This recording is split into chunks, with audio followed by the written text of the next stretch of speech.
Hello student, आज हम करेंगे NCERT reading of structural organisation in animals का पार्ट 2, जो कि है कनेक्टिव टिश्यू।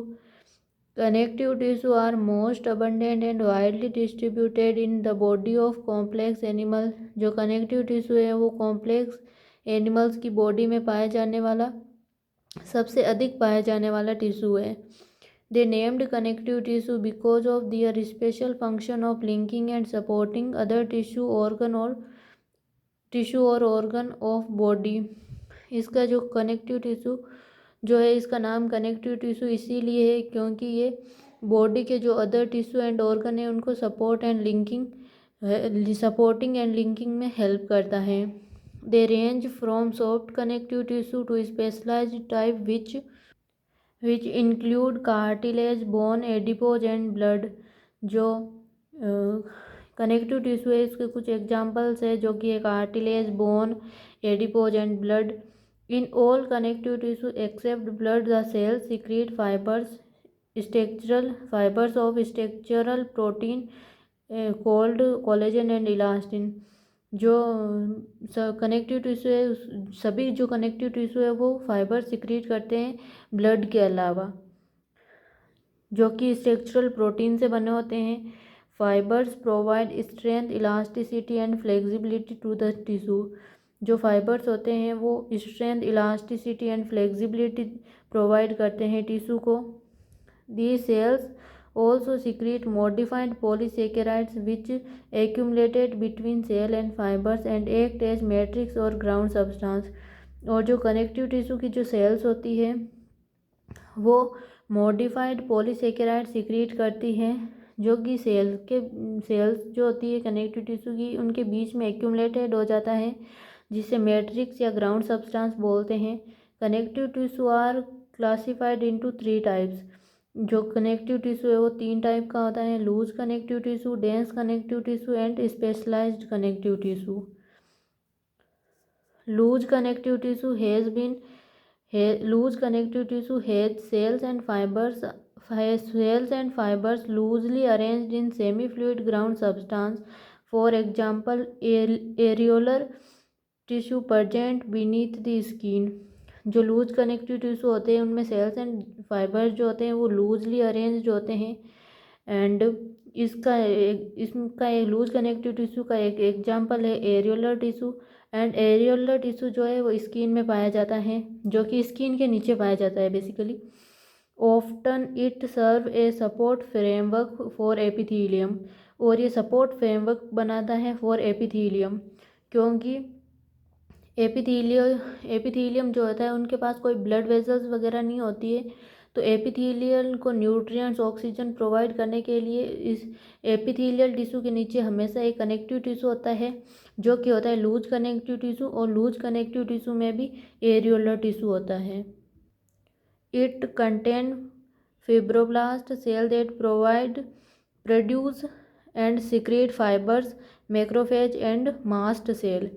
जो कनेक्टिव टिश्यू है उनके पास में सेल्स होती है, जो कि एरियोलर टिश्यू और सभी कनेक्टिव टिश्यू के पास लगभग सेम तरह की सेल्स होती है। और ये जो सेल्स होती है वो होती है fibroblast, mast cell and macrophage. And जो फिब्रोब्लास्ट है वो जो फाइबर्स होते हैं उनको सिक्रीट करती है basically. Adipose tissue is another type of loose connective tissue located beneath the skin. और जो एडिपोज टिश्यू है ये सेकेंड एग्जाम्पल है लूज कनेक्टिव टिश्यू का, यह भी स्किन के नीचे पाया जाता है। The cells of this tissue specialised to store fats. इस टिश्यू की जो सेल होती है, एडिपोज टिश्यू की जो सेल्स होती है वो स्पेशल होती है to store fat. The excess nutrients which are not used immediately are converted into fats and are stored in this tissue। जो excess nutrients जो immediately यूज नहीं होता है वो फैट के रूप में जमा हो जाता है स्किन के नीचे, और इस टिश्यू में मतलब एडिपोज टिश्यू में स्टोर हो जाता है ये जो एक्सिस फैट होता है। Fibres and fibroblast are compactly packed in dense connective tissue. जो डेंस कनेक्टिव टिश्यू होता है उनमें जो सेल्स एंड फाइबर्स होती है, फिब्रोब्लास्ट मतलब वो सेल्स एंड फाइबर्स जो होते हैं वो एकदम डेंसली पैक्ड होते हैं, मतलब कॉम्पैक्टली पैक्ड होते हैं। Orientation of fibres show a regular और irregular pattern and are called as regular and dense irregular tissue. जो सेल्स में जो फाइबर्स होते हैं वो किस तरह अरेंज है, इसी आधार पर जो डेंस कनेक्टिव टिश्यू है उनको दो टाइप में कन्वर्ट किया है, डेंस रेगुलर कनेक्टिव टिश्यू और dense irregular connective tissue. In the dense regular connective tissue, the collagen fibers are present in rows between many parallel bundles of fibers. जो dense regular connective tissue है उसमें जो collagen fibres होते हैं mainly वो एकदम parallel rows में arrange होते हैं, पैरेलल रोज में।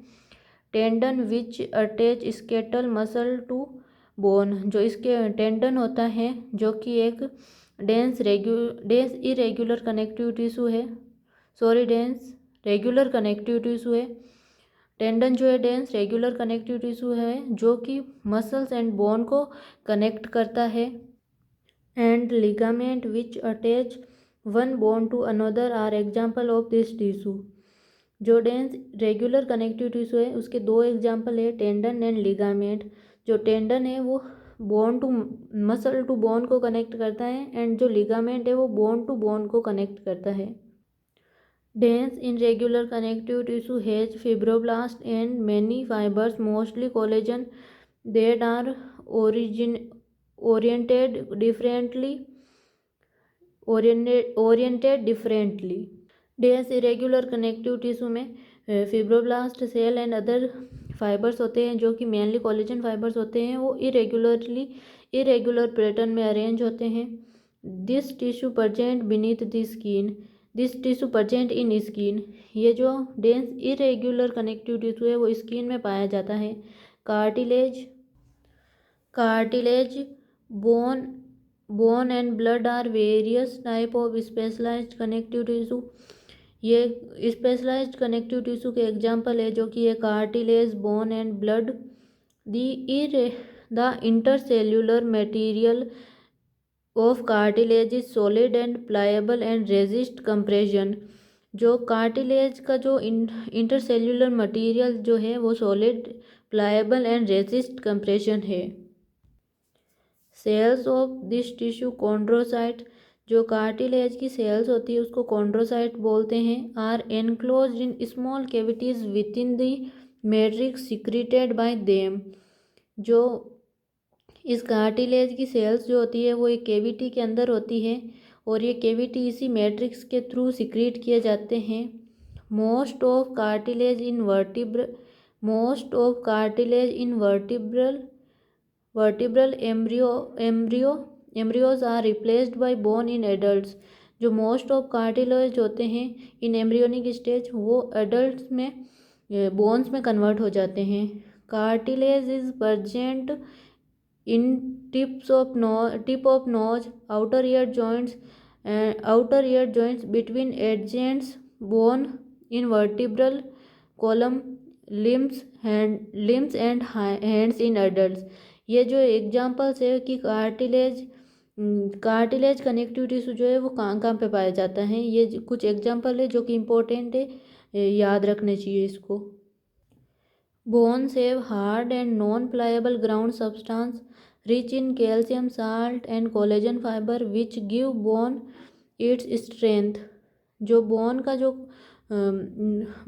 जो ग्राउंड सब्सटेंस या मैट्रिक्स है वो होता है हार्ड एंड नॉन प्लायबल, और इन ये जो होते हैं रिच होते हैं कैल्शियम साल्ट में एंड कोलेजन फाइबर्स में, और जो कि ये कैल्शियम साल्ट से बोन को स्ट्रेंथ एकदम मजबूती प्रदान करता है।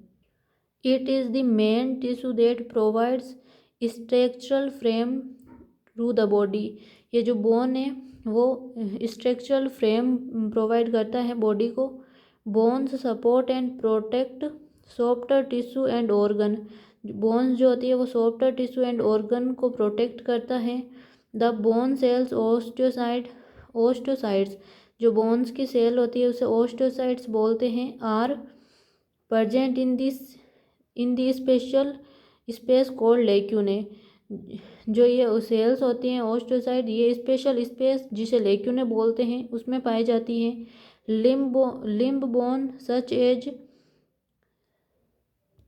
such as the long bone of legs serve weight bearing function. जो लिम्ब बोन मतलब पैरों की जो हड्डी होती है वो सबसे लंबी हड्डी होती है एंड ये वेट बियरिंग फंक्शन करती है। They also interact with skeletal muscle attach to them to bring about movement. Bones जो होती है वो स्केटल मसल से कांटेक्ट में आके या स्केटल मसल के साथ जुड़ के मूवमेंट में भी हेल्प करती है। The bone marrow in some bones is site of production of blood cells. जो बोन मैरो होता है वो ब्लड सेल्स के प्रोडक्शन में भी हेल्प करता है, जो कि कुछ हड्डियों का जो बोन मैरो होता है वो हेल्प करता है इन ब्लड सेल के प्रोडक्शन में। Blood is fluid connective tissue containing plasma and plasma RBC white blood cells and platelets. जो ब्लड होता है वो फ्लूइड कनेक्टिव टिश्यू होता है और इसमें प्लाज्मा होता है, आरबीसी होती है, डब्ल्यूबीसी होती है एंड प्लेटलेट्स होती है। It is main circulating fluid that help in the transport of various substance. ये मेन फ्लूइड होता है, सर्कुलेटिंग फ्लूइड होता है जो बहुत से सब्सटेंस के ट्रांसपोर्ट में हेल्प करता है। You will learn more about blood in chapter 17 and 18. Thank you.